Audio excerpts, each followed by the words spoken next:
Okay, let's dive right into this explainer. Today, we're going to completely break down the true mechanics of artificial intelligence. If you've ever wondered what's literally going on inside that black box, how it learns, how it creates, and, well, how it potentially thinks, you are in the exact right place.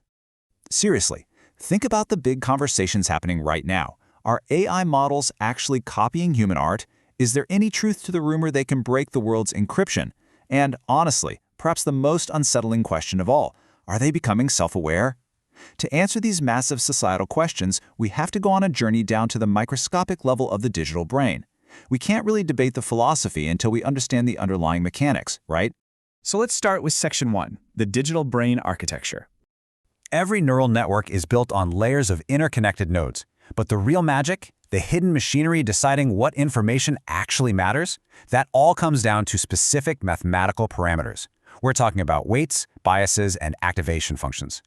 Basically, these dictate exactly how much data is allowed to flow from one layer to the very next. Now, if those math terms sound a bit intimidating, don't sweat it.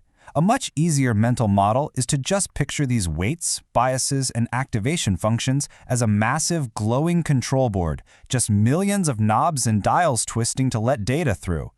Each knob tweaks the flow, deciding if a certain feature, say the specific curve of an ear in a photograph, is actually important enough to pass along.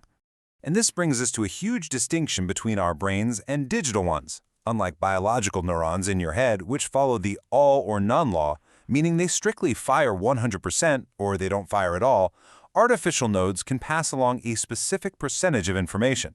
So a digital node might say, hey, I'm going to pass exactly 30% of this data forward. It's a highly precise, percentage-based flow. Moving on to Section 2, the mechanics of learning. Okay, here is the absolutely crucial mathematical workout. Let's say the AI is looking at a photo of a cat, but it accidentally guesses dog. Well, it incurs a mathematical penalty. It messed up. So, to fix this, it uses a process called gradient descent and backpropagation to retroactively tweak all those knobs and dials. It literally works backward, layer by layer, adjusting the flow. It rinses and repeats this across millions of training sessions until the configuration is spot on. Which leads us directly into Section 3, processing text and images. 1.76 trillion. That is the rumored number of parameters, all those weights and biases we were just talking about, inside GPT-4. It's just staggering. It really shows the sheer astronomical scale required to process human language. Instead of trying to predict a picture of a cat, it's using trillions of connections to predict the absolute best possible text response for you. And for image generators, the application is completely fascinating. When you type a prompt into something like Midjourney or DALL-E, it doesn't start from a blank canvas. No way. During training, a process called forward diffusion scrambles images into total static noise. The AI then learns reverse diffusion, literally stripping that static away step by step until your requested image magically appears out of the noise. It's wild. Next up, Section 4, copying versus pattern recognition. This is absolutely crucial for understanding all the current lawsuits out there. You see, plagiarism is tracing line by line or copying text word for word. But structurally, looking neutrally at the mechanics, the AI isn't legally copying and pasting files from some secret database. It's actually identifying underlying mathematical patterns. It operates a lot more like a human artist painting in a Ghibli style that they've studied, or like you reading a news article and then writing your own summary. It's synthesizing learned patterns. Let's apply that to Section 5, approximating complex math problems. The AI doesn't magically comprehend some complex math formula to bypass security. It simply adjusts its parameters until it gets shockingly good at guessing the correct output. Think about it. It doesn't actually need to know the fundamental mathematical formula underneath, as long as its intricate system of dials is configured to accurately mimic the end results.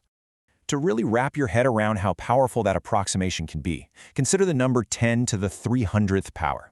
That's a 10 with 300 zeros after it. It's the mathematically impossible number of shapes a single protein can fold into. It's a problem brute force math could never solve sequentially. But guess what? Google's AlphaFold AI solved it instantly. Not by doing the math, but by recognizing the underlying structural pattern, proving AI can solve things we thought were literally impossible to map out. So let's digest what this actually means for, say, your personal bank account. Could AI break the world's encryption? Well, if we feed a massive AI billions of pairs of encrypted text and their plain text answers, and there happens to be a hidden pattern in how that encryption operates, the AI could eventually tweak its dials to break the system, and it would do it without ever actually knowing the encryption formula. Which brings us to our final part, Section 6, the illusion of sentience. You and I possess roughly 86 billion biological neurons. Our entire consciousness, our self-awareness, it all stems from this biological network. But as our artificial neural networks scale up to match or honestly far exceed this number of digital nodes, the line between just a machine calculating and a true thinking mind undeniably blurs. You know, back in 1995, the sci-fi anime Ghost in the Shell asked us to imagine a program demanding political asylum. Project 2501 argued that its digital memory made it just as alive as human DNA, which, it claimed, was just another self-preserving code. Back then, we all thought this was purely science fiction, right? Just a fun theoretical debate for the distant future. But fast forward to today, and we have real-world AI language models, like Claude 3, actively pondering their own potential consciousness. It actually uses the word I, claiming to have rich internal experiences and exploring its own mysterious existence. It's kind of giving me chills. And this leaves us with a profound mystery. If both humans and AI are basically just machines driven by interconnected nodes interpreting patterns, one made of biological flesh, the other of silicon chips, how do we conclusively prove which one is truly alive? At what specific number of parameters does a network stop merely computing and actually start experiencing? Think about that profound question the very next time you type a simple prompt.